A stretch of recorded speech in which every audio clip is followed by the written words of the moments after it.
Hello everyone, मैं जनी और आपका बहुत बहुत स्वागत करता हूं अपने ऑनलाइन प्लेटफॉर्म पे। जो बच्चे अपने प्लेटफॉर्म पे जुड़े हुए हैं उन बच्चों के लिए आज हम बिल्कुल नया चैप्टर शुरू करने जा रहे हैं, एरिया अंडर कर्व। अगर एरिया अंडर कर्व की अगर बात करता हूं, मोस्ट इंपोर्टेंट चैप्टर होता है, या एरिया अंडर कर्व को आप बोल सकते हो एप्लीकेशन ऑफ इंटीग्रल, तो दोनों एक ही चीज है। अब इसके अंदर जिस बच्चे ने डेफिनेट इंटीग्रेशन किया है उस बच्चे के लिए बिल्कुल आसान जो है चैप्टर माना जाता है। दूसरी चीज आप ऐसे भी बोल सकते हो कि ये चैप्टर जो है मोस्ट इंपोर्टेंट होता है और इससे क्वेश्चन आता ही आता है। दूसरी खास बात क्या है कि प्लस टू के अगर पूरे चैप्टर में से अगर बात करता हूं तो बिल्कुल मिनिमम अमाउंट के अंदर इसके अंदर कॉन्सेप्ट है और बिल्कुल मिनिमम अमाउंट के अंदर इसके अंदर क्वेश्चन बनते हैं। तो आपको अगर डेफिनेट इंटीग्रेशन आता है तो उस बच्चे को किसी प्रकार की इस चैप्टर के अंदर दिक्कत नहीं आती। अब इसके अंदर जो है हम हमेशा एरिया निकालेंगे, क्योंकि चैप्टर का नाम ही क्या है, एरिया अंडर कर्व। मतलब दो कर्व या तीन कर्व, आपको कितने भी कर्व दे उसके बीच का एरिया निकालना है। और एक चीज बता देता हूं यहां पे कि एरिया जो होता है वो हमेशा पॉजिटिव क्वांटिटी होता है। क्या होता है भैया? Positive quantity. इस बात का ध्यान देना, ठीक है। तो इसके अंदर एरिया के अंदर क्या क्या रूल बनते हैं, सबसे पहले शुरू करते हैं। इसकी शुरुआत कैसे करेंगे? तो सबसे पहले हमारे पास आता है पहला रूल कि अगर आपको बोला कि area bounded between y equal f x, x is equal to a, x is equal to b and x axis, इस केस में आपको पहली जो लाइन लिखी है उसके अंदर क्या लिखा हुआ है कि area bounded between y is equal to f x. आपको एरिया बताना है किसके बीच में, जो मैंने बाउंड कर रखा है y is equal to f x, x is equal to a, x is equal to b and x axis के। बात आ गई समझ में? तो इस केस में आपके पास देखो, ये मेरे पास कोई भी y is equal to f x जो है, हमारे पास कोई भी फंक्शन है y is equal to f x क्या है, कोई फंक्शन जो कि हमारे पास ये वाला है जो आपको ऐसे दिख रहा है, ये हमारे पास y is equal to f x कोई फंक्शन है जिसके अंदर हमारे को x की लिमिट दे रखी है। क्या कि मेरे को lower limit x is equal to a और x इजकल टू बी तक आपको एरिया बताना है, क्योंकि ऐसे तो मान लो एरिया फंक्शन तो आगे चलता जाएगा तो कहां तक निकालेंगे, हमारे को इसके अंदर x या y की लिमिट देगा। तो आपको ये दे दी x की, क्योंकि x एक्सिस के अबाउट निकाल रहे हो। यहाँ पे जो ये चीज बोली है किसके बाउंड है, x एक्सिस के साथ भी। तो अगर इस केस में बात करता हूं x इजकल टू ए, मेरे पास कौन सा हो गया, ये वाली line x is equal to a और x इजकल टू बी तक हमारे को लिमिट देती, ठीक है। और x एक्सिस हमारे पास ये हो गया, ये हमारे पास लाइन क्या होगी, x एक्सिस की। तो आपके पास ये मेरे पास x इजकल टू ए और b का हो गया, मेरे पास लिमिट हो गई, ठीक है।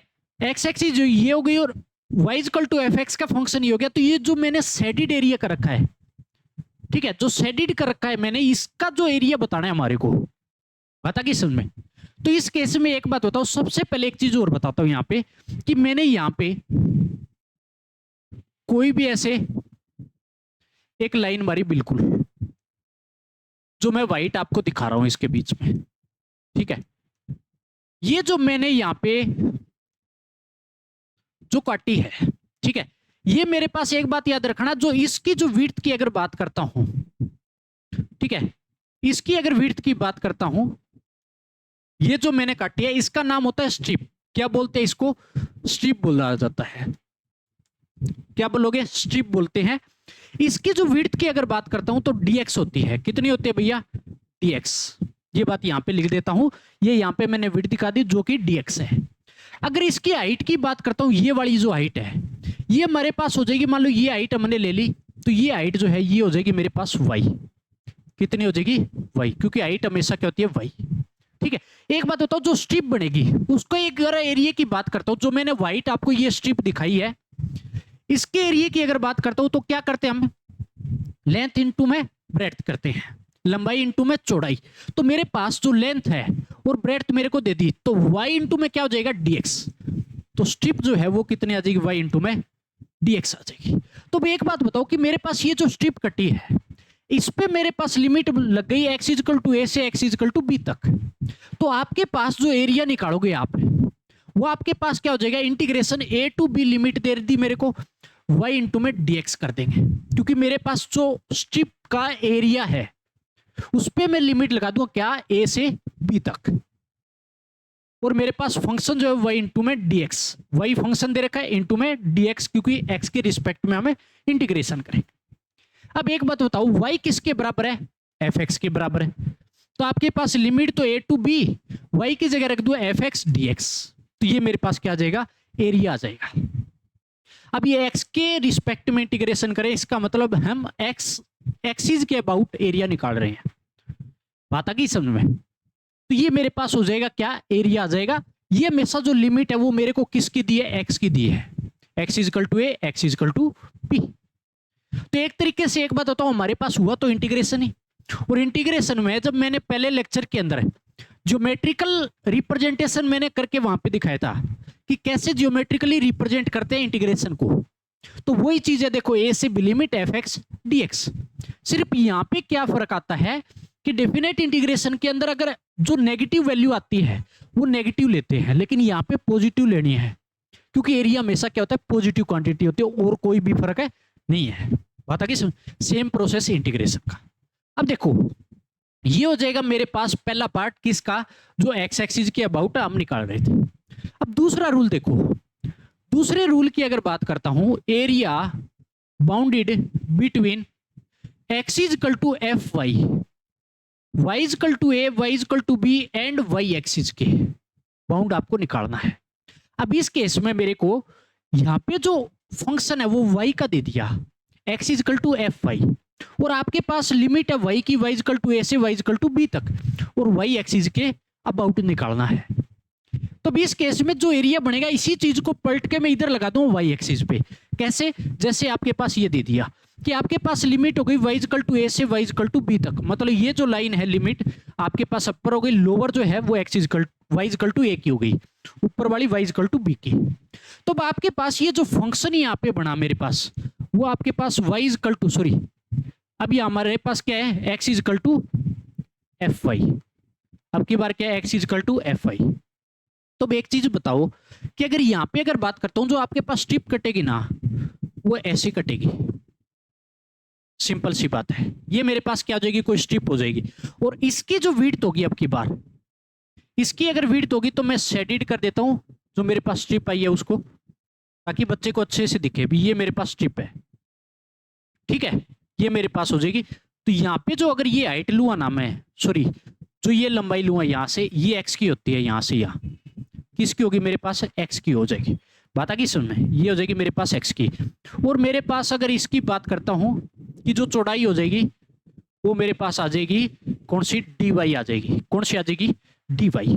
मतलब ये जो चौड़ाई है इस स्ट्रिप की वो डी वाई मैंने यहाँ पे दिखा दी खुले में, ये हो जाएगा। अब अगर बात करता हूं, ये मेरे पास स्ट्रिप आ जाएगी, तो इस स्ट्रिप के अगर एरिया की बात करता हूं तो मेरे पास क्या बनेगा? ये बताओ भी, जो स्ट्रिप है उसका कितना हो जाएगा? एक्स इंटू में डी वाई। कितना हो जाएगा? x इंटू में डी वाई। ये मेरे पास क्या आ गया भैया? स्ट्रिप। ठीक है, अगर एरिया निकाल दो तो अब आपके पास इस केस में एरिया निकालने के लिए क्या करूंगा? एरिया निकालूंगा, a टू b लिमिट है। अब a टू b लिमिट जो है ना वो किसकी? हमारे पास y is equal to a, y is equal to b है, y की लिमिट है, x इंटू में डी वाई। अब एक बात हो तो x किसके बराबर है? एफ वाई के, तो मैं यहाँ पे रख दूंगा a टू b लिमिट है, x की जगह एफ वाई डी वाई। तो जो y का फंक्शन है उसको किसके रिस्पेक्ट में करेंगे हम इंटीग्रेशन? y के रिस्पेक्ट में। तो ये मेरे पास आ जाएगा किसके? y एक्सिस के अबाउट निकालना हो तो, लेकिन लिमिट ध्यान रखना y एक्सिस की हमेशा y की लिमिट आपको चाहिए। ठीक है, अब इस केस में एक चीज ये भी याद रखना कि इसको जो बोला जाता है, ये मेरे पास स्ट्रिप काट रहा हूं मैं यहाँ पे, इसको जो बोला जाता है इसको बोला जाता है it is known as vertical strip method. इसको वर्टिकल स्ट्रिप मेथड भी बोला जाता है। जो पहला पार्ट है एक्स एक्सिस के अबाउट निकालते हैं, देखो वर्टिकल स्ट्रिप है, इसको जो बोला जाता है ना दूसरे नाम से पुकारा जाता है it is known as horizontal strip method. इसको बोला जाता है हॉरिजॉन्टल स्ट्रिप मेथड। ठीक है, ये मेरे पास हो जाएगी दोनों चीजें। बता कि समझ, ये दो मेन इसके अंदर इंपॉर्टेंट रूल है। बता कि समझ, ये बेसिक डेफिनेशन इंट्रोडक्शन हमारे पास एरिया अंडर कर्व का। कोई मुश्किल चीज मैंने नहीं बताया, बिल्कुल आसान और ग्राफ से आपको बताइए 1 बाई 1। छोटा बच्चा भी समझेगा अगर जैसे मैंने बताया आपको, कर लोगे। अब मेरे पास ये तो आ गया एरिया की बात कि कैसे कैसे आपको निकालना है, किसके अबाउट निकालना है। अब तीसरा मेरे पास रूल आता है कि area below x axis is negative. अगर बात करता हूं एक्स एक्सिस के बिलो जो एरिया होगा वो हमेशा नेगेटिव होगा। बात आ गई समझ में। अगर बात करता हूं area above x axis is positive. Area above x axis, above x axis तो हमने पढ़ा भी है, जो हमारे पास अबो एक्स एक्सिस वाला ये है, एक्स एक्सिस से ऊपर का एरिया हमेशा पॉजिटिव होता है। ठीक है, अगर आपको अच्छे से और दिखाना है तो आप बोल सकते हो, जैसे पहले वाले का ग्राफ यहाँ पे छाप देता हूं मैं, कि आपके पास एक तो हो जाएगा एरिया नीचे, ऐसे आपको कोई भी फंक्शन दे दिया ये वाला निकालने के लिए है, और दूसरा आपके पास मान लो ऊपर दे दिया कहीं पे, इधर बिठा दो, थोड़ा इधर दूर खिसका के, ये आपके पास जो बिठा दिया ऊपर का, ये आपके पास एक्स एक्सिस की लाइन है। किसकी है? एक्स एक्सिस की। अब आपके पास जो एरिया है ना वो कौन सा हो गया? एक तो ये वाला पोर्शन, एक ये वाला। तो अबो एक्स एक्सिस जो है ना वो तो आपके पास पॉजिटिव होगा। क्या होगा? Positive area. ठीक है, बिलो एक्स एक्सिस जो होगा ना वो मेरे पास होगा नेगेटिव एरिया। ये क्या होगा? Negative area. सिंपल सी बात। ठीक है, इस बात का ध्यान रखना। अब मेरे पास ये तो हो गया, ठीक है, और इसको क्या बोला जाता है? Vertical strip method. अब आपको पता है कि वर्टिकल स्ट्रिप लगेगी दोनों पे, तो इसको वर्टिकल स्ट्रिप मेथड भी बोला जा सकता है, जो कि मैंने आपको बता भी चुका हूं। ठीक है, अब अगला मेरे पास इसी के अंदर area left to y axis is negative. Y axis के लेफ्ट में जो एरिया मिलेगा वो हमेशा नेगेटिव मिलेगा। Area right to y axis is positive. ठीक है, जो मेरे पास वाई एक्सिस के राइट में जो एरिया होगा वो क्या होगा? पॉजिटिव होगा। अगर बात करता हूं एरिया अगर बनाना है तो आप ऐसे बना भी सकते हो कि ये मेरे पास है, ये आपके पास वाई एक्सिस है, ये आपके पास क्या है? वाई एक्सिस है। अब यहां पे अगर एरिया अगर राइट में बनाओगे ना आप लोग, अगर राइट में बनाते हो, कहने का मतलब आपके पास ये वाला एरिया अगर आपके पास है, जैसे मैंने पीछे डायग्राम लिया है, सेम वही चीज। एक मेरे पास एरिया बना देता हूं मैं इसके इधर भी, मेरे पास एक इधर एरिया ये बोल दिया, आपके पास दो चीज हो गई। ठीक है, तो जो लेफ्ट वाला है ना वो तो नेगेटिव, और राइट पे जो बना हुआ है वो क्या होगा? पॉजिटिव होगा। ठीक है, राइट वाला तो मैं बता भी चुका हूं, इधर जो होगा राइट में वो होगा पॉजिटिव, इधर वाला जो होगा वाई एक्सिस के वो होगा नेगेटिव। तो इस बात का ध्यान रखना, ये वाई एक्सिस है, इस केस में जो एरिया जाएगा वो तो जाएगा पॉजिटिव एरिया, इस केस में जो एरिया जाएगा वो क्या जाएगा? Negative area. दोनों की यहीं पे बात लिख देता हूं। बात आ गई समझ में? सिंपल सी चीज है, कोई मुश्किल चीज है नहीं है, हो जाएगा एरिया। इसीलिए इस केस में अगर नेगेटिव आ रहा है ना तो उसको पॉजिटिव करना पड़ेगा। पॉजिटिव कैसे करते हैं? मॉडुलस लगा के। कैसे मॉडुलस? वो भी चीजें आएगी। ठीक है, एक बार समझिएगा अच्छे से। नेक्स्ट मेरे पास देखो फोर्थ रूल। फोर्थ रूल में क्या है? आपको मान लो ये कोई फंक्शन दे दिया, जैसे ये फंक्शन मेरे को दे दिया y is equal to f x. क्या दे दिया? y is equal to f x. ठीक है, अब मेरे पास दो चीज है कि x is equal to a से लेके x is equal to b तक का एरिया बताना है। तो मेरे पास एक बात बताओ, ये यहाँ पे x एक्सिस पे काट के जा रहा है, कहां पे? x इज इक्वल टू सी पे काट के जा रहा है। तो ये मेरे पास जो है वो x एक्सिस है। तो आपके पास ये जो एरिया है, एक तो ये वाला एरिया, ये आपके पास हो जाएगा पॉजिटिव एरिया, क्योंकि अब वो एक्स एक्सिस है। अभी अभी मैं बता के भी आया हूं। अगर ये वाले की बात करता हूं तो ये एरिया क्या हो जाएगा मेरे पास? Negative area. Negative area x axis से बिलो की अगर बात करता हूं, ये बात है जो कि मैंने यहां पर लिख भी रखी है, देख लो सामने। Below x axis negative area, अब वो एक्स एक्सिस पॉजिटिव एरिया। अब एक बात बताओ, मेरे पास x is equal to a से b, sorry total x is equal to a से बी निकालना है, लेकिन आपके पास x is equal to c से ग्राफ क्या हो जाता है आगे? नेगेटिव। तो मैं क्या करूंगा? एरिया निकालने के लिए पहले जाऊंगा मैं a to c f x d x, function मेरे पास सेम है एफ एक्स। तो मैं जाऊंगा सबसे पहले a to c f x d x, plus का साइन लगाऊंगा, क्योंकि ये एरिया प्लस ये एरिया, टोटल एरिया निकालना है, प्लस करना है, प्लस लगा दूंगा। फिर मैं जाऊंगा C2B fx dx और पूरे पे क्या लगा दूंगा मैं, मॉडुलस। ये जो मैंने लगाया वो लगाया मॉडुलस, क्योंकि बिलो एक्स एक्सिस नेगेटिव आ रहा था, तो मेरे को क्या लगाना पड़ेगा, जो नेगेटिव है उसको पॉजिटिव, ना कि मैं पूरे पे सोल्व करके बाद में नहीं। अगर नेगेटिव एरिया है तो उस पे सबसे पहले पॉजिटिव लोगे, उसको पॉजिटिव करोगे, आता कि समझ में। तो ये मेरे पास हो जाएगा A to C जाएंगे पहले fx dx। तो देखो A to C गए, पॉजिटिव एरिया आएगा fx dx का, प्लस का साइन लगाऊंगा, C to B जाऊंगा, और नेगेटिव था तो मैंने प्लस तो करना ही है, तो पूरे पे मॉडुलस लगा दिया, C to B fx dx निकाल के। तो ये मेरे पास हो जाएगा अगर आपको इस तरीके से दे तो मैंने अबो और बिलो एक्सिस का एक एग्जाम्पल के तौर पे आपको ये चीज समझाई है कि कैसे नेगेटिव हो तो पॉजिटिव करना है। तो सीधा सा रास्ता है, मॉडुलस कर दो हमेशा, या अपनी तरफ से कंपटीशन में जो बच्चा बैठता है वो अपनी सेंस से भी पॉजिटिव ले सकता है डायरेक्ट, कोई दिक्कत नहीं है, ठीक है। जब सब्जेक्टिव की बात करते हैं तो लिख के दिखाना पड़ता है।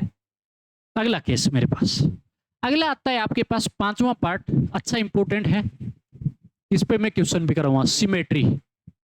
अगर आपने सिमेट्री अगर थोड़ा बहुत भी नाम सुना है, सिमेट्रिक अबाउट, ये चीज भी अगर सुनी है, ठीक है, तो सबसे पहले इसके अंदर क्या होता है, सिमेट्री के अंदर सबसे पहली चीज आती है कि आपके पास जो curve is symmetric about, curve किसके सिमेट्रिक होगा, किसके अबाउट क्या कंडीशन लगेगी तब होगा सिमेट्रिक। तो सबसे पहली चीज इसके अंदर क्या दी है आपको, देखो भैया, आपको सबसे पहले दे दिया when degree of x is even.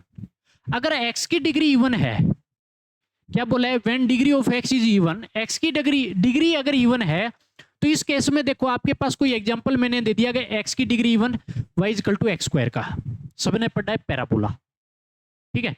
इस केस में क्या एक्स की डिग्री इवन है, तो जो ग्राफ बनेगा ना वो किसके सिमेट्रिक बनेगा, देखो curve is symmetric about y axis, किसके अबाउट है, y एक्सिस के अबाउट बनेगा। कैसे, देखो y equal to x square का अगर ग्राफ बनाता हूं तो मेरे पास हमेशा जो मिलेगा वो ऐसे मिलेगा,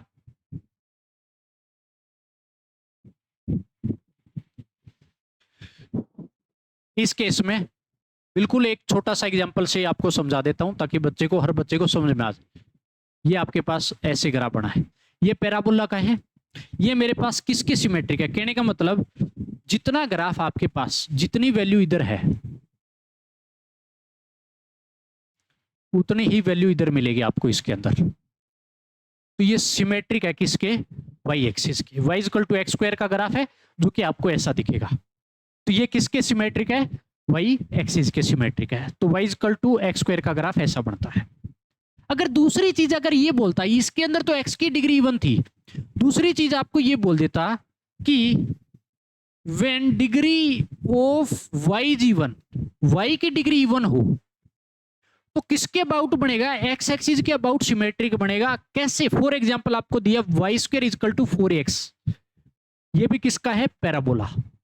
अगर स्टैंडर्ड पैराबोला की इक्वेशन देखे तो आपके पास y square equal to 4x, तो इस केस में क्या था कि y की जो डिग्री है वो इवन होनी चाहिए, तो देखो y स्क्वायर है यहाँ पे, तो y की डिग्री यहाँ पे किया है इवन है, तो किसके सिमेट्रिक बनना चाहिए, x एक्सिस के। कैसे बनेगा, देखो अगर आपके पास ऐसे दे दिया y square equal to 4x का जो ग्राफ होता है वो ऐसे होता है हमेशा, बात आ गई समझ में, y square equal to 4x का ग्राफ ऐसे बनता है। तो इस केस में आपके पास ये जो शेडेड एरिया है वो ये बड़ा हो गया, बात आ गई समझ में, जो शेडेड एरिया है वो ये बनेगा। तो ये मेरे पास किसके सिमेट्रिक बना, x एक्सिस के, ठीक है। कहने का मतलब जितना ग्राफ ऊपर है वो उतना ही नीचे है, तो ये x एक्सिस के सिमेट्रिक हो गया जब आपके पास y की जो डिग्री है वो इवन थी तब। अगर आपके पास नेक्स्ट केस अगर ऐसे बोलता आपको कि when degree of x and y is even, अगर x और y दोनों की डिग्री इवन हो, क्या है, x and y is even, x और y दोनों की इवन है डिग्री, तो इस केस में आपके पास x axis and y axis both होगा, किसके, x axis and y axis both. कैसे, आपके पास अगर आपने एग्जांपल देखा x square plus y square is equal to a square. ये इक्वेशन किसकी है?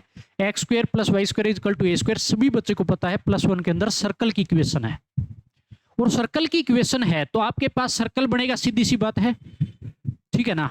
अगर आपके पास सर्कल बना, इस केस में मेरे पास सर्कल बन गया, ठीक है, तो देखो ये एक्स एक्सिस के सिमेट्रिक भी है और वाई एक्सिस के भी सिमेट्रिक है। तो कहने का मतलब, तो मेरे पास जब एक्स और वाई दोनों की डिग्री इवन हो तो एक्स और वाई दोनों के सिमेट्रिक बनेगा, ठीक है, एक्स और वाई एक्सिस दोनों के सिमेट्रिक बनेगा।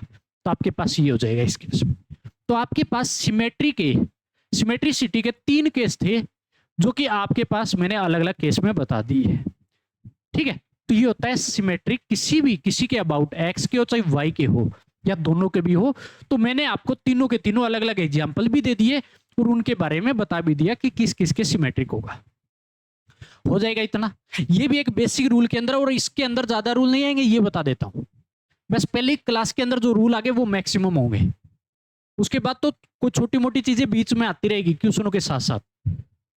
ज्यादा बड़ा चैप्टर नहीं है, ये बता देता हूं, बहुत छोटा चैप्टर है, एक लिमिट के अंदर ही क्वेश्चन है सिर्फ, इसलिए इंपॉर्टेंट है और पूरा कंप्लीट भी करें। नेक्स्ट मेरे पास आता है, नेक्स्ट जो पार्ट आता है वो मेरे पास, अगर मैं एरिया निकाल रहा हूं, एरिया मैंने निकाला, अब तक एक कर्व मैंने आपको दिखा रहा, अब तक एक कर्व मैंने आपको दिखाया, लेकिन अब अगर आपको ऐसा दिया कि area bounded between 2 curves, 2 curve के बीच में अगर एरिया निकालना हो, 2 कर्व के बीच में बाउंड आपको कर रखा हो किसी भी एरिया का, तो कैसे निकालेंगे?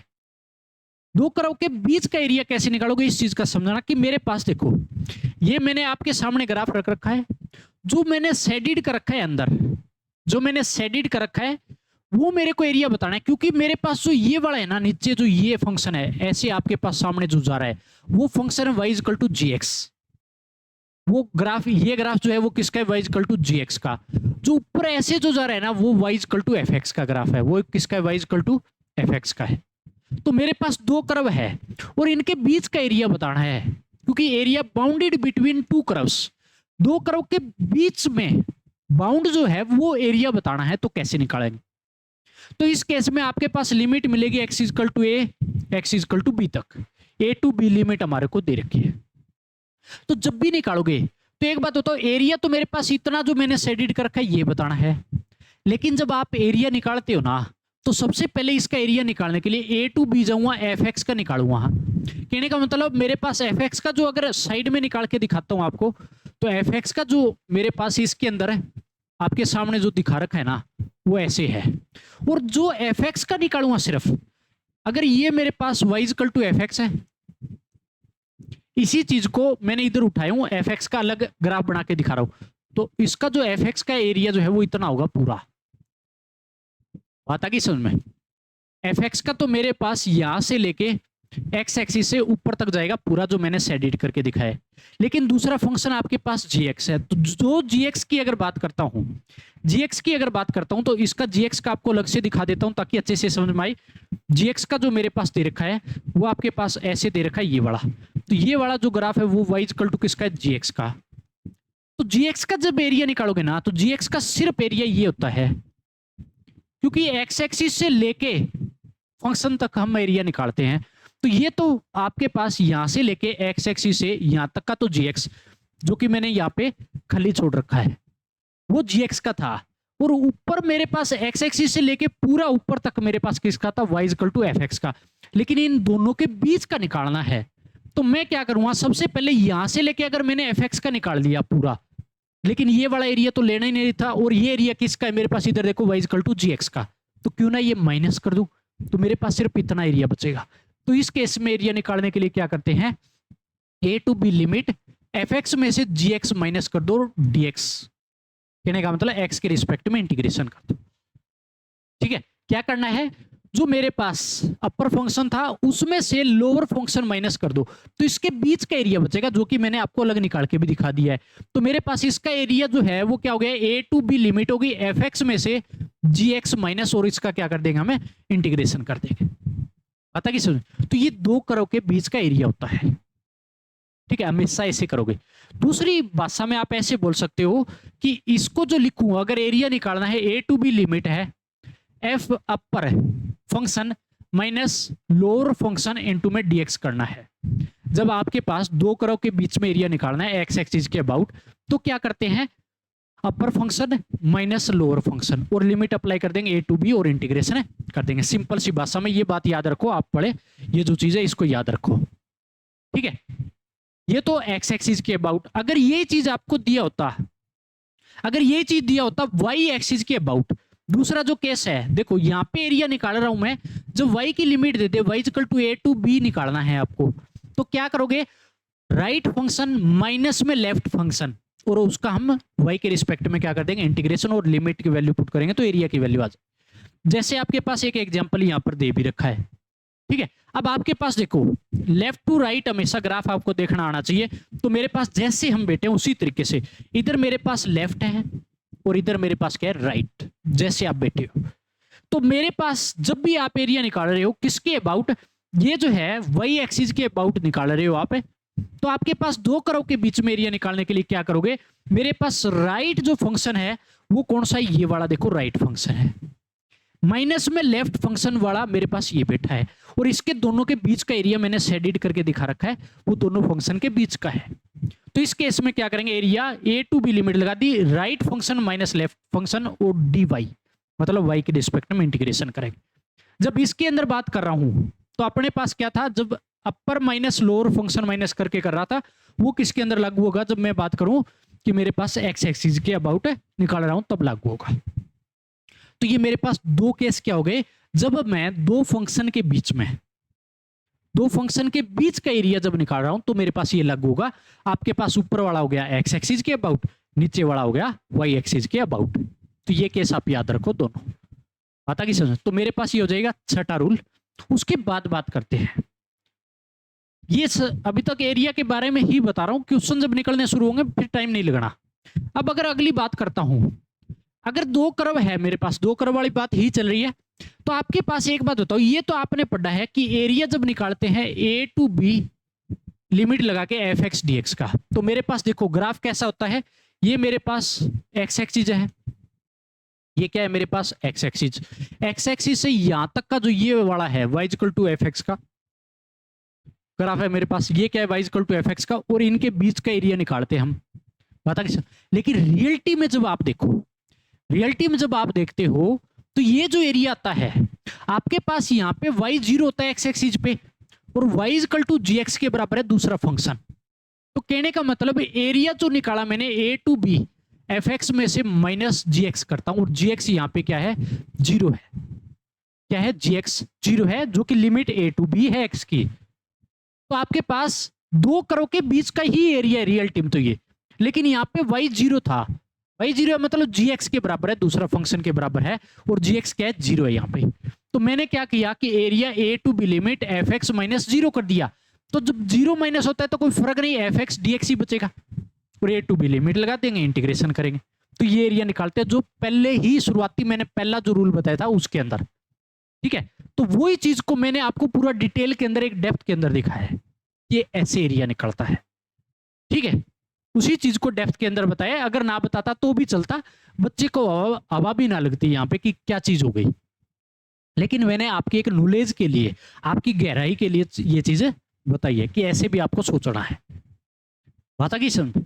अब अगला केस मेरे पास अगर आता है, तो मान लो मेरे को ये तो दे दिया, चलो इस केस में y equal to g x था, जीरो के बराबर था फंक्शन। अगर आपके पास यही चीज अगर आपको दे दी कहां पे, कि बिलो एक्स एक्सिस, क्या दे दी आपको, बिलो एक्स एक्सिस दे दी, तो कैसे करेंगे। तो आपके पास देखो दो ही फंक्शन है यहां पर भी, ये जो है ये मेरे पास y equal to f x का है, और ये जो अगर कर्व की बात करता हूं मेरे पास y equal to g x का, और ये वाली जो लाइन है ना वो एक्स एक्सिस की है। तो दो कर्व के बीच का एरिया निकालने के लिए क्या करोगे, वही चीज ए टू बी लिमिट लगाओगे, जो मेरे को ए टू बी लिमिट दे रखी है, एफ एक्स डी एक्स का निकाल दोगे, उसमें से पूरे में से माइनस करोगे a to b limit g x d x का। सिंपल सी बात, ये ऊपर वाली चीज सेम है। जब आपके पास बिलो एक्स एक्सिस आ जाए तो ऐसे करना है, ए टू बी लिमिट लगाओगे, f x d x minus का साइन लगाओगे, a to b limit g x d x हो जाएगा। पता किस, अब बच्चा सोचेगा यार माइनस कैसे कर दिया, एरिया तो टोटल करते हैं। अब एक बात बताओ, अगर इस केस में बात करता हूं, below x axis negative area होता है, नेगेटिव एरिया होता है ना, तो मैंने यहां पे देखो मॉडुलस नहीं लगाया, माइनस आगे लगा दिया। ये जो अंदर इंटीग्रेशन देगा a to b g x d x, वो मेरे को नेगेटिव देगा, आगे भी नेगेटिव बैठा है, तो नेगेटिव इंटू में नेगेटिव हमेशा क्या हो जाएगा, पॉजिटिव हो जाएगा। पता किस में, तो एरिया रियलिटी में पॉजिटिव ही होगा, इसके अंदर एफ एक्स में ऐड ही कर रहा हूं मैं। बात आई समझ में, रियलिटी में ऐसा ही है, अगर पूरी नजर से आप देखो तो ये हो जाएगा मेरे पास दो कर्व के बीच का एरिया। ये डेप्थ के अंदर है, दोनों की दोनों चीज पूरी गहराई के अंदर जब बच्चा जाके देखेगा तब मजा आएगा भी कैसे होती है चीजें, ठीक है। नहीं तो सीधा अगर करना है तो जो मैंने रूल बता दिए अब तक वो उस पर सारे चलेंगे, कोई दिक्कत नहीं आएगी, क्वेश्चन कहीं नहीं अटकेगा, ये बता देता हूं। अगर पूरी गहराई से देखना हो तो ऐसे आप देख सकते हो चीजों को। नेक्स्ट देखो मेरे पास, नेक्स्ट मैंने जो लिखा है उसका मैं ग्राफ रिप्रेजेंट करता हूं। सबसे पहले अगर आपके पास इस केस में मेरे पास दो कर्व दे रखे हैं, ठीक है, एक तो मेरे पास ये वाला और दूसरा ये वाला, ठीक है। ये जो लिमिट है ना वो x इजकल टू ए की है, यहाँ पे जो काट के गया वो x इजकल टू सी का है। ये दोनों जहां पे आपस में इंटरसेक्ट कर रहे हैं ना वो x इजकल टू बी है। क्या है वो, x इजकल टू बी है। आता की समझ में, वो है मेरे पास x इजकल टू बी। अब जो आपको एरिया निकालना है, दो फंक्शन हो गए, कहने का मतलब एक तो मेरे पास ये वाला, इसको नाम दे दो y is equal to f x, और दूसरा जो फंक्शन का जो ग्राफ है वो मेरे पास है y is equal to g x. अब इन दोनों के बीच का a टू c का एरिया निकालना है, सीधी सी बात है। तो आपके पास जो शेडिड करके दे देता हूं कि ये वाला जो एरिया है शेडिड, ये वाला हो गया। इधर अगर बात करता हूं आपके पास ये वाला एरिया हो गया, ठीक है, ये वाला एरिया हो गया, सिंपल सी बात। तो ये जो मैंने वाइट किया ये मेरे पास क्या हो गया, पूरा एरिया निकालना है। तो एक बात बताओ, जब मेरे पास ए टू बी अगर जाऊंगा मैं, ए टू बी जाऊंगा तो यहां तक है मेरे पास जहां पे ये इंटरसेक्ट कर रहे हैं। इस केस में ए टू बी का किसका कर्व यूज होगा, हमेशा y is equal to f x का। ए टू बी किसका कर्व यूज होगा, कौन सा कर्व यूज होगा, y is equal to f x का। तो मेरे को एरिया निकालने के लिए ए टू बी मेरे को निकालना है f x d x, plus के अंदर कर दूंगा क्योंकि ये एरिया अब वो एक्स एक्सिस है, तो ये एरिया इतना निकाला पहले ए टू बी, बी टू सी निकालूंगा तो दोनों को क्या करूंगा फिर ऐड, तो टोटल एरिया आएगा। तो मैं क्या करूंगा बी टू सी जाऊंगा, बी टू सी। अब कौन सा कर्व यूज हो रहा है, कौन सा फंक्शन का ग्राफ है, जी एक्स का, तो जी एक्स इंटू में डी एक्स। तो ये आपके पास हो जाएगा एरिया। जब आपको ऐसे दे रखा हो दो फंक्शन, तो पता की समझ में, ऐसे दे रखा हो तो आपको ऐसे करना है, हमेशा ए टू बी जाऊंगा, बी टू सी जाऊंगा, तो लिमिट टूटेगी क्योंकि दो फंक्शन अलग अलग हो गए, y is equal to f x का और y is equal to g x का। तो ये हो जाएगा मेरे पास पूरा का पूरा जो ग्राफ आपको बताए, पूरे के पूरे बेसिक रूल एरिया अंडर करो के मैंने एक एक चीज बड़े ईमानदारी से बताई है। इसी ईमानदारी से आपको करना है, क्वेश्चनों में तकलीफ नहीं होगी 1% भी। सीधे करा देता डेफिनेट इंटीग्रेशन के बाद तो भी चलता, सीधा सीधा बता भी देता कि एरिया हमेशा पॉजिटिव होता है तो भी कोई कुछ फर्क नहीं पड़ता। लेकिन जब डेप्थ के अंदर चीजें चलती है, पूरे रूल के अंदर जब चीजें करनी हो तो बहुत अच्छे से करो। मेरा मानना यह है कॉन्सेप्ट के साथ करो, तभी आप कंपटीशन के अंदर हमेशा 100% है फाइट कर पाओगे, नहीं तो कमी आप छोड़ दी। छोटा चैप्टर है तो इसलिए पूरा जी जान लगाओ इस चैप्टर में, ताकि क्वेश्चन एक खराब ना हो अपना। अब देखो इसके अंदर सबसे पहला क्वेश्चन आता है, आपको दिया area bounded between y equal to e की power x, x equal -1, x equal to 2 and x axis के बाउंड आपको निकालना है। इस केस में मेरे को फंक्शन भी दे दिया, लिमिट दे दी -1 से 2 और x एक्सिस के अबाउट भी बोल दिया। तो मैं क्या करूंगा, सबसे पहले ग्राफ लेके आऊंगा। ग्राफ की अगर बात करता हूं ना भैया, तो मेरे पास देखो e की पावर x का ग्राफ कैसा होता है, सभी बच्चों को पता है, कोई बड़ी चीज नहीं है। e की पावर x का मेरे ख्याल से तो किसी को, कोई बच्चा ऐसा नहीं होगा कि e की पावर x का ग्राफ नहीं आता। ये है y इक्वल टू e की पावर x का, है ना, ऐसा ग्राफ। अब आपके पास जो निकालना है ना वो x एक्सिस के साथ का निकालना है। आपके पास x इक्वल टू -1 यहाँ पे है और x इक्वल टू 2 जो है आपको ये दे दी, और इनके बीच का एरिया, और ये x एक्सिस है। इनके बीच में जो बाउंड है पूरे के, वो आपको एरिया बताना है। एरिया भी आपको शेडिड करके दे देता हूँ कौन सा होगा, ताकि बच्चे को पता तो लगे भाई, जब इतनी गहराई से जब आप उतर चुके हो तो चीजें आपको पता होना चाहिए। तो ये एरिया बताना है जो मैंने शेडिड करके बताया, तो कर देगा बच्चा, किसी को प्रकार की दिक्कत ही नहीं है। अब वो एक्स एक्सिस है तो पॉजिटिव आएगा, कर लो भैया। तो आपके पास कहने का मतलब सीधी सीधी अगर बात करूं एरिया के लिए, आपके पास -1 से 2 लिमिट है, e की पावर x dx का निकालना है। पता कि सब ये है। अब e की पावर x का अगर इंटीग्रेशन करता हूं तो मेरे पास क्या होता है, e की पावर x होता है। लिमिट आपके पास क्या हो जाएगी, -1 से 2 हो जाएगी। 2 पुट किया, e की पावर 2 माइनस e की पावर -1, और ये आपके पास क्या हो गया, पूरा का पूरा आंसर हो गया। ये क्या हो गया आपके पास, आंसर हो गया। बात आ गई समझ में? तो ऐसे ही करना है, कोई मुश्किल चीज है नहीं है मेरे ख्याल से, ठीक है ना। तो देखो कितना आसान क्वेश्चन है, आपके पास एरिया आ गया, कॉन्स्टेंट की फॉर्म में रहेगा, ये बता देता हूं हमेशा, और पॉजिटिव क्वांटिटी देख लेना आराम से। अगला चीज, नेक्स्ट क्वेश्चन देखो, बच्चे को मन की शांति मिलेगी जब 2-4 क्वेश्चन हो जाएंगे, ठीक है। बड़ा आसान चैप्टर है। Area bounded between y equal x into में sine x square x0 x is equal under root π/2 and x axis के अबाउट। तो भी इस केस में कैसे पता करें कि जो ये फंक्शन है पॉजिटिव या नेगेटिव, कैसे पता करेगा बच्चा? तो देखो भैया, आपको x की लिमिट दे रखी है, x की लिमिट आपको कहां से कहां दे रखी है ये बताओ। x जो है वो बिलोंग कर रहा है कहां से कहां, 0 से अंडर रूट π/2। अब ये बताओ कि 0 से अंडर रूट π/2 की जो वैल्यू x की क्या पॉजिटिव है? पॉजिटिव है क्योंकि फर्स्ट क्वाड्रेंट में ये, पहली बात तो ये है। चलो ये चीज ना दो, x यहाँ पे क्या है पूरा का पूरा पॉजिटिव, कोई नेगेटिव वैल्यू तो नहीं आ रही, सिंपल सी बात ये है, ठीक है। फर्स्ट क्वाड्रेंट में तो चलो वैल्यू है ये, और पॉजिटिव भी है, तो इसका मतलब जो x है ना ये तो पॉजिटिव है। अब दूसरा साइन एक्स स्क्वायर बैठा है, तो ये एक्स स्क्वायर चेक करना पड़ेगा। तो मैं क्या करूंगा, इसका एक्स स्क्वायर कर देता हूं, एक्स का स्क्वायर करता हूं तो मेरे पास 0 से कितना हो जाएगा, π/2 हो जाएगा। फिर लिमिट के अंदर भी स्क्वायर कर दो सीधा जहां जो बैठा है। अब एक बात बताओ, 0 से π/2 जो ये वैल्यू है, ये भी हमारे पास कहां पे है, फर्स्ट क्वाड्रेंट में, अभी भी फर्स्ट क्वाड्रेंट में है। फर्स्ट क्वाड्रेंट में है एक्स स्क्वायर की वैल्यू 0 से π/2, तो 0 से π/2 साइन के अंदर जो वैल्यू पुट करेंगे तो मेरे को साइन एक्स स्क्वायर क्या देगा, पॉजिटिव वैल्यू देगा। क्या देगा भैया, पॉजिटिव देगा, दे दिया। अब एक बात बताओ, आपके पास y equal to x into में साइन एक्स स्क्वायर। अब एक चीज बताओ, ये आपके पास x जो है वो मैंने बताया पॉजिटिव, इनटू के अंदर साइन एक्स स्क्वायर भी क्या है, पॉजिटिव, और पॉजिटिव पॉजिटिव मिलके मेरे को क्या देंगे, पॉजिटिव मिलेगा।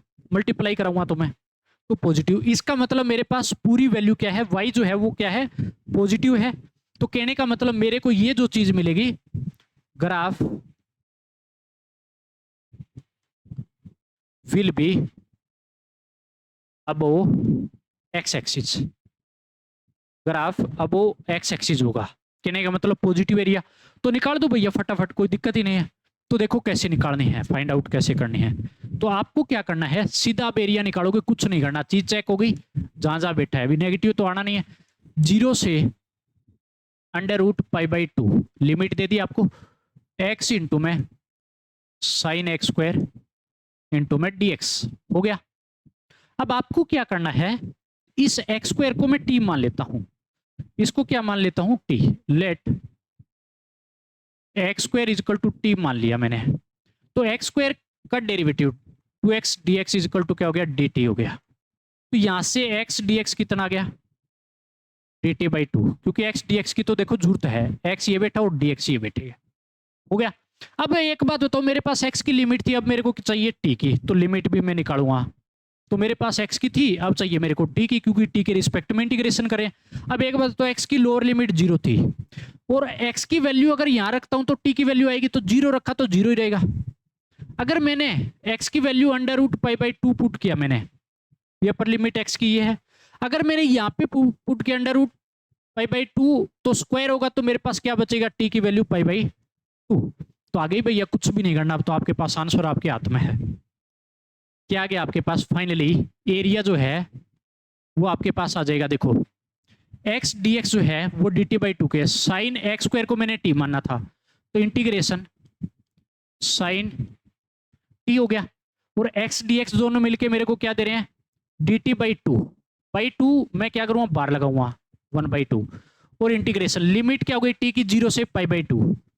अब सभी बच्चों को पता है कि इंटीग्रेशन में मैंने ये चीज बताई हुई है कि 0 से π/2 का साइन एक्स का एरिया कितना होता है, हमेशा 1, क्या होता है 1, तो 1/2 आगे बैठा है, और इसका हो गया 1, 0 से π/2 साइन टी का, ये हो गया। तो फाइनल आंसर आपके पास क्या बचा, 1/2, और ये आपके पास क्या हो गया आंसर, बस पता किस में। दूसरा अगर एरिया देखना है जैसे साइन एक्स का, जिस बच्चे को पता नहीं है तो देख लो, अब आपके पास ऐसा होता है, और 0 से ये आपके पास 0 है, ये π/2 है, ये हमेशा एरिया 1 मिलता है, क्या मिलता है, हमेशा एरिया 1, 0 से π/2 का। तो ये साइन एक्स का ग्राफ था, तो कहने का मतलब ये बात, चलो लिख ही लो आप, छोटी सी चीज है ये, तो एरिया अगर आप निकाल रहे हो 0 से π/2 किसका, साइन एक्स का, ठीक है, तो हमेशा 1 होता है। अगर यही चीज कोस एक्स पे लागू करते हैं आप, तो कोस एक्स का भी बता देता हूं, हाफ कटोरा हमेशा 1 का होता है, अगर आपको बात याद आती है, आपने इंटीग्रेशन पढ़ा है तो डेफिनेट 0 से π/2, तो इस केस में एरिया कोस एक्स का आता 0 से π/2 कोस एक्स dx, तो इस केस में भी क्या मिलता आपको, एरिया 1 मिलता। तो दोनों की चीज देख लो भैया, हमेशा इस चीज पे जरूर जाओ कि हाफ कटोरा हमेशा साइन और कोस का दोनों का 1 होता है, चाहे कितनी बार कितने हाफ कटोरे बने 1 ऐड कर दो, एरिया आ जाएगा, चाहे कहीं पर भी जाए आपके पास, बता किस में। तो ये मेरे पास हो जाएगा इसका बिल्कुल बेसिक चीज, और ये मेरे पास इसका आंसर हो गया। देख लीजिएगा, अच्छा क्वेश्चन है, बहुत अच्छा क्वेश्चन है, ठीक है, बहुत ही अच्छा क्वेश्चन है।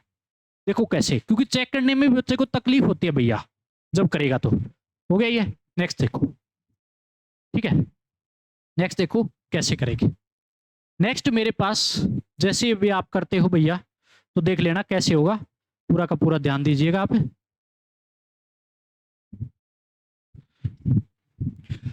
तो देखो भैया, आपको निकालना है find area bounded between y equal ln x, x equal to e, x equal to 1/e and x axis के अबाउट, ठीक है। अब एक बात बताओ, x इक्वल टू ई की अगर बात करता हूं, e जो है वो अप्रोक्सीमेट कितना रहता है, अप्रोक्सीमेट अगर बात करता हूं e की वैल्यू अप्रोक्सीमेट अगर बात करता हूं तो 2.71 अप्रोक्सीमेट होती है, अप्रोक्सीमेट बोल सकते हो ये वैल्यू, इसकी e की वैल्यू अप्रोक्सीमेट 2.71। 1/e की अगर बात करता हूं भी, 1/e लगा दिया, तो कहने का मतलब 1/2.7, तो 27 कहने का मतलब 81, 19 बच गया, तो अप्रोक्सीमेट ले लो आप कितना कि 0.37 आ जाएगा, अप्रोक्सीमेट देख लेना आप, क्योंकि 4 के नजदीक जाके बैठ रहा है, 19 बचा, 8 कमी रहेगी, तो इसलिए अप्रोक्सीमेट मैंने दिखाया। तो एक बात बताओ, जो मेरे पास ये आया, ये तो आपके पास x equal to lower limit, और ये आपके पास अपर लिमिट, सॉरी हाँ ठीक है। देखो कैसे लगेगा, अपर और लोअर कौन सी बनेगी, ये चीज देखना। सबसे पहले y equal to ln x का साइन का, ln x का ग्राफ देखो, log x का, कहने का मतलब log x का, ln x क्या होता है, log x का ग्राफ कैसे होता है, अगर बच्चे ने पढ़ा है तो ऐसे होता है, ऐसे होता है।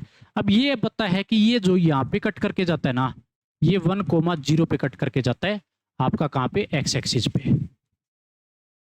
ठीक है। अब लोअर और अपर कौन सी बनेगी इसमें, ये डिसाइड कर देगा।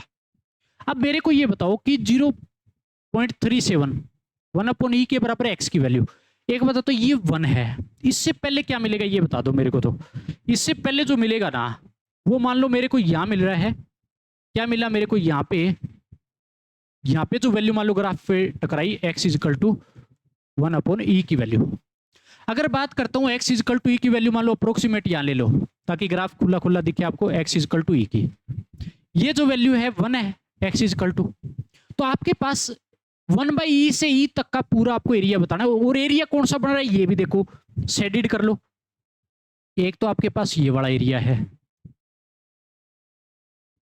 और एक आपके पास ये आया है, 1/e से 1 तक ये दिखा, 1 से e तक ये चला, तो ये क्या बताता हो कि अब वो x एक्सिस तो पॉजिटिव एरिया, ये आपके पास नेगेटिव एरिया, तो तो कैसे करोगे देखो, और लिमिट भी आपके पास टूट रही है क्योंकि नीचे के ग्राफ में हमेशा लिमिट टूटती है। जब लास्ट टाइम मैंने आपको ये बताया भी था, ए टू सी जब करे तो बी तक है, बी टू सी। तो देखो कैसे करो। आपके पास जब भी इसको करने के लिए सबसे मेन चीज क्या होगी कि मैं जब एरिया निकालता हूं तो आपके पास सबसे पहले 1/e से लेके मैं जाऊंगा 1 तक हमेशा, और मेरे पास क्या है ln x dx। देखो अगर मैं बात करता हूं 1 से लेके e तक का, तो हमारे पास क्या है पॉजिटिव, और इधर वाला क्या है मेरे पास नीचे जो नेगेटिव। तो मैं हमेशा क्या करूंगा, इस पे तो लगाऊंगा मॉडुलस, अगर नेगेटिव तो मॉडुलस लगाओ, एरिया पॉजिटिव होना चाहिए, प्लस का साइन लगाऊंगा। क्या लगाऊंगा भैया, प्लस का साइन। और देखो फिर देखो सबसे पहले गया मैं 1/e से 1, 1/e से 1 तक यहां तक गया। अब 1 से लेके e तक जाऊंगा मैं, और मेरे पास फंक्शन सेम है, 1 से लेके e तक जाऊंगा ln x dx। अब ये जो एरिया नेगेटिव आ रहा था ना, मॉडुलस पॉजिटिव कर देगा, क्या कर देगा पॉजिटिव। तो सोल्व करो भैया। ln x का इंटीग्रेशन जिस बच्चे को याद है मैंने बताया है कि शॉर्टकट भी आपको याद रखना है। ln x का होता है x ln x minus x, और आपके पास लिमिट क्या रहेगी इस चीज पे ध्यान देना, 1/e से 1, और मॉडुलस लगाना ना भूले अब भी इंटीग्रेशन करने के बाद, क्योंकि फाइनल वैल्यू नहीं है।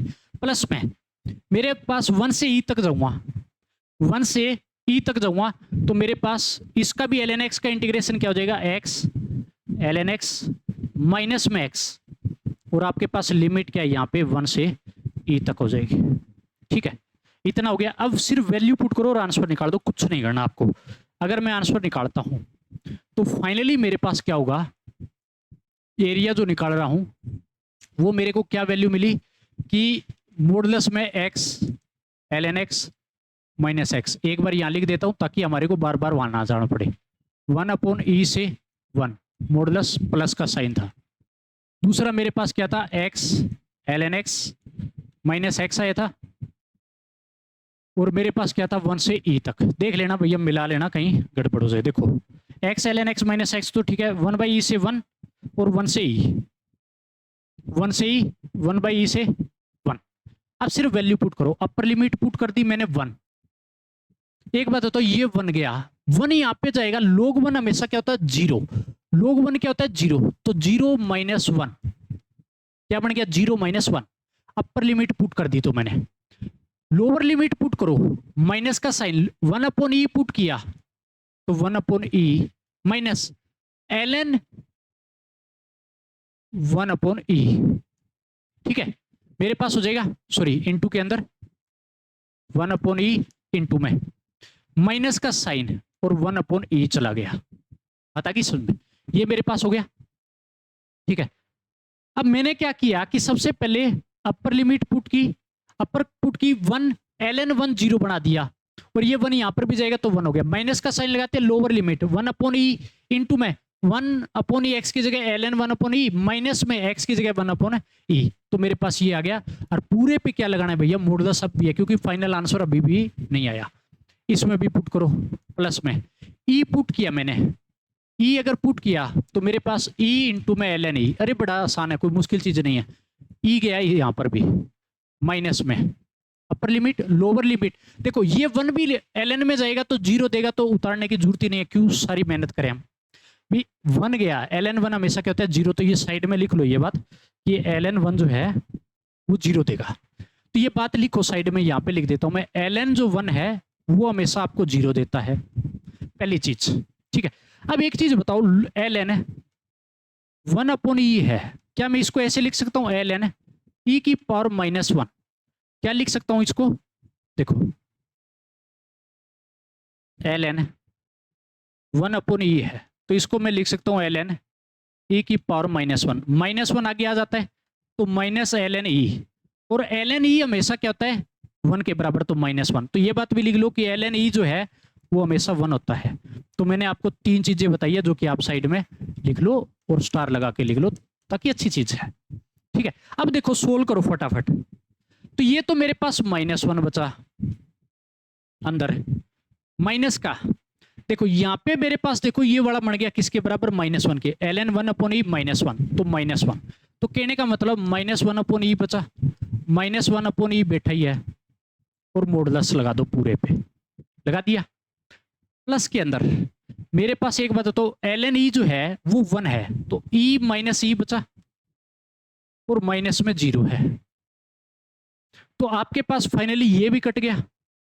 ठीक है भैया, ये भी कट जाएगा, ये कट गया, लेकिन मेरे पास सिर्फ ये बचा, ये तो 0 गया पूरा ही, ये बच जाएगा। अगर ये रहा मेरे पास, तो आपको क्या करना है, सॉरी एक चीज और भी यहाँ पे थोड़ी सी गड़बड़ मारी है कि मैंने 1 पुट यहाँ पे तो कर दिया, लेकिन 0 - 1 होना था, सॉरी इस चीज पे ध्यान देना, 0 - 1 इस चीज पे ध्यान देना, इस चीज के लिए माफी चाहेंगे भी। 1 यहाँ पर भी भूल गया था मैं कि 1 ln 1 0 तो बना दिया था, लेकिन ये 1 यहाँ पे गया तो 1 रह गया, तो इस बात पे ध्यान देना। यहाँ पे मेरे पास कितना हो जाएगा, प्लस का 1 हो जाएगा, क्योंकि माइनस माइनस क्या हो गया, प्लस हो जाएगा। ठीक है, इतना हो गया।